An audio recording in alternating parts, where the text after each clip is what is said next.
can open the door for the rise of someone like a Ho Chi Minh. He's not responsible for himself. Conditions brought about great men like that. And by the way, Ho Chi Minh got much of his inspiration from the Black Liberation Movement here. He used to go to Marcus Garvey's UNIA. That's right. On a regular basis. That's how we learn from each other as we struggle, how great revolutionaries learn from each other. You don't necessarily, you can't necessarily borrow somebody or take someone else's philosophy for your condition, but you can certainly borrow from other people and be inspired by the example of other oppressed people. And of course, you know, in the last century, the European was preeminent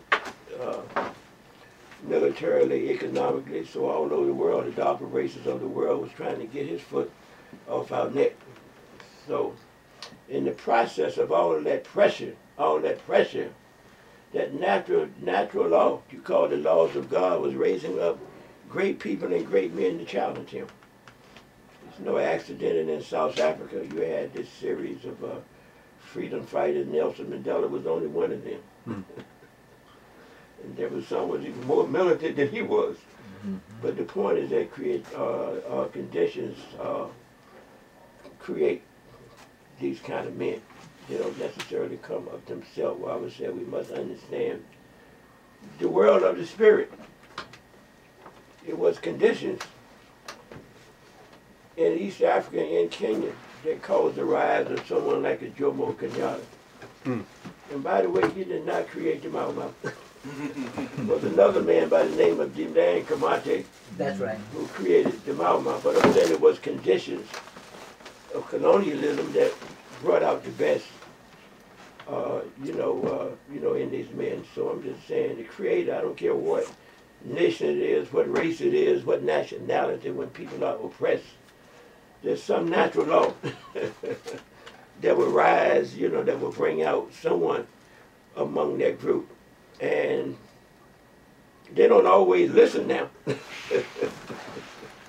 But most of the time it's good that they do, And it's important too, just sitting here reflecting that. So we look at our condition in the world today, and we study the past. We're in a world today that's dominated basically by materialism. And why is it dominated basically by materialism? Because we're dealing with a materialistic culture.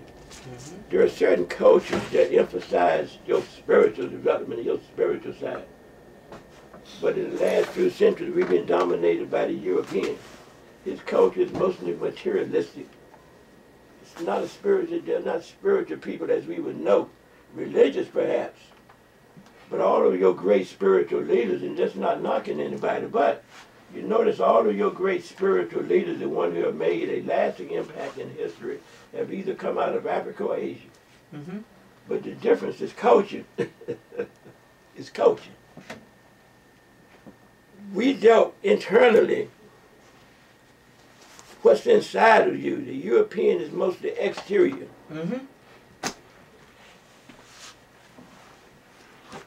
I remember Maharaj Malik El-Shabazz reflected on that once, and he talked about how both worlds are a little bit out of balance.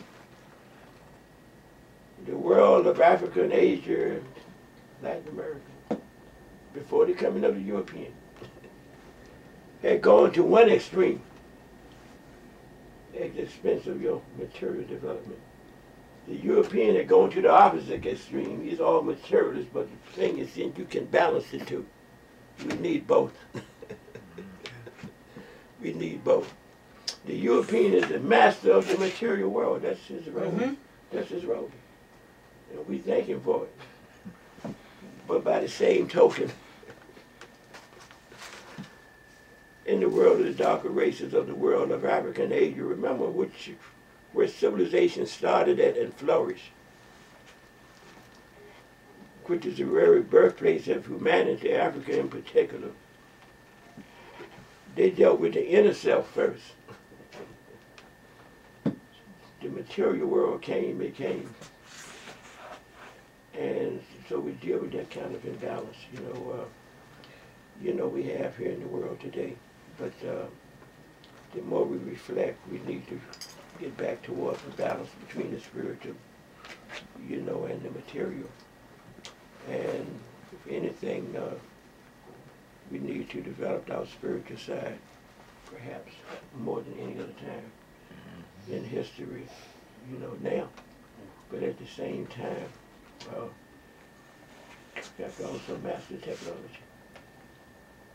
Otherwise, you become the victim of it. Mm-hmm. And one thing I'll say about the Asians, especially the Chinese and the Japanese, they seem to understand that. And the Creator has raised these two nations up for a reason.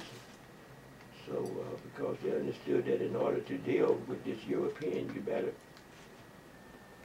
adopt some of his tactics. Learn something from him, not to defeat him, but simply to counter him and protect yourself.